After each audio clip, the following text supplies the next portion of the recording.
Hey guys, and welcome back. Next up, I wanted to give you a quick rundown or overview of just a day in the life as a recruiter. So, if you check in the description below, I've actually posted a video to a much longer version that's going to break down the recruiting industry from the standpoint of someone who has done recruiting. It's a much more comprehensive video that's going to cover some of the terminology. So, if anything I say doesn't make sense, or if you just want to understand more, maybe this is a career you're looking to get into, or just something you want to understand better, take a look at that video. But just to go ahead and jump in, I'm going to be giving you a quick rundown of a day in the life as a really more of like a half cycle or 180-degree recruiter. If that terminology is confusing, again, this is the traditional recruiting, at least for myself, a little bit more segmented. So this is going to be strictly finding candidates, getting them in the door. Now, your results or the job outlook will vary based on the organization, but typically you start off with a morning meeting. So this is account managers, maybe higher level executives, maybe individuals from other businesses, and all the recruiting staff getting together and essentially saying, what are we working on today? What's important and why? What are our priorities? Are there new jobs? If there are, account managers who typically kind of own the position, or at least they have the relationship with the client, give you a rundown of what's the job, what's the environment, what are they looking for. Recruiters will also fill other recruiters in on here are the issues I had yesterday. This is a tighter market than we imagined. The pay rate may not be what you're expecting. Maybe your search results aren't returning what they thought.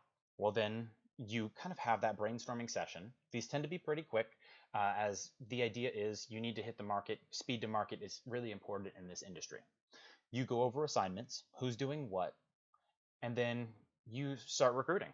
So this could be where you start with creating a job post. Maybe this is something that you have 5 to 6 positions that you're hiring for. Let's just say we're looking for a tier 1 or tier 2 help desk. Then maybe we have 6 or 7 people that we need to hire. So we're going to create a job post so that it can do work for us while we're working. Some people do this in the morning, some people do it at the end of the day before they leave. It really just depends on the need for the job. Then we start our active search. This is assuming we've already cleared out all of our inboxes, which honestly most people tend to do over the course of the day, maybe at the end of the day or the beginning of the next morning. So I'm going to go in, I'm going to clear out my email, check my LinkedIn messages, things of that nature, and then I start my active search. So do I need to respond to individuals that I emailed yesterday or people on LinkedIn?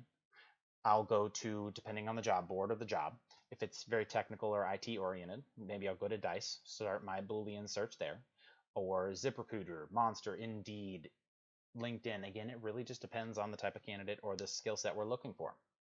Then we import them into our applicant tracking system. Now we're screening them.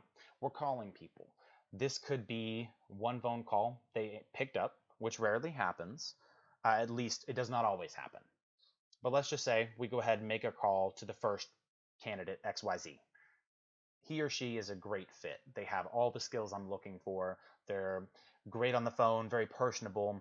I screen them, go through all the traditional questions, figure out what they're targeting in their next career, why they're looking for a change, what they're looking for compensation. I get a hold of their resume. Sometimes you'll send a right to represent or some kind of an email to get really a timestamp saying, I'm sending this candidate over at this time. Those are really only useful if there are multiple agencies working on a job.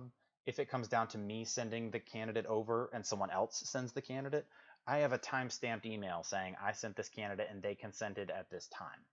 Rarely does it get into that kind of a nitty-gritty detail, but it's often more of just something that individuals will do as a safeguard. So we submit the candidate. This could be putting into a VMS or really vendor management system, but often you as a recruiter send this resume with an overview to the account manager. You'll kind of sell them to the account manager. This person's great, here is why. They send them over to the client. Then the client decides whether or not they want to interview the candidate. If they do, you're following up with the candidate throughout the process. Hey, we want to set up an on-site interview with you at this time. Let's go over some interview prep real quick. At that point, you're trying to really get the candidate as prepared as possible, going through mock interview questions because you know what the client wants. Then, assuming they knock it out of the park, you pass the candidate off to compliance. This is usually after maybe second, third round interviews and an offer is made. So this point, you're passing the candidate off to an HR team or some other individual, or you may be doing it yourself, depending on the organization setup.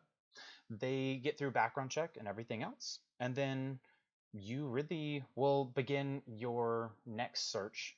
Now, that's very, very simple, but a day in the life of a recruiter, really, it can be a day where you go in and you're trying to get your job done, but everything seems to be falling apart around you, or you're having so much good going on from previous roles. It is a long game. This everything listed here is not something that happens in one day. You submit a candidate, you could not hear feedback for 2 weeks. So you could have 20, 30, 40, 50 plus candidates being submitted to multiple jobs that you don't have feedback on. And it's not necessarily a reflection of the candidate or your relationship with the client. It's just how recruiting goes. So the stressful part comes in when you have 25 candidates in play. A client from, let's just say, a larger company decides, hey, I want to interview this candidate that you submitted a month ago. Well, you need to make sure that you followed up with your current submissions every week. Make sure that they're still available. Client tells you, I need them to interview tomorrow. Well, you have an interview that's kicking off today for another candidate and they got lost on the way. So now you have to prioritize that. Really, what I'm trying to say is the day-to-day life of a recruiter is often these first few steps, but what happens in between is really what makes recruiting more difficult. So let's just say your candidate on the way to their interview today got lost, but you have to confirm a candidate for an interview tomorrow, and it's 3 p.m. They may not be answering their phone, and often you may not get that much time. So then you may have other individuals calling you back while all of this is going on for positions that you reached out to them for yesterday. I've had people reach out to me a month later returning a call that I left them. And then you're also talking to people for your job today and responding to the job posts from yesterday and your in-mails or LinkedIn messages from 3 days before and emails that are slowly coming in. So you really do have to structure your day.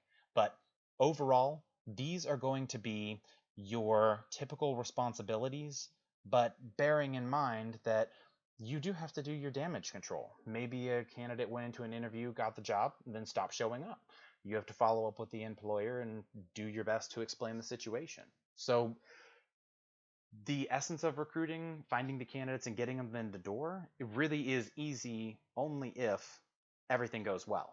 But when you're dealing with clients whose needs change, candidates who really could have any number of things going on in their personal and professional lives, it's an uncertain environment, but it can be exciting and it very well can be lucrative as well.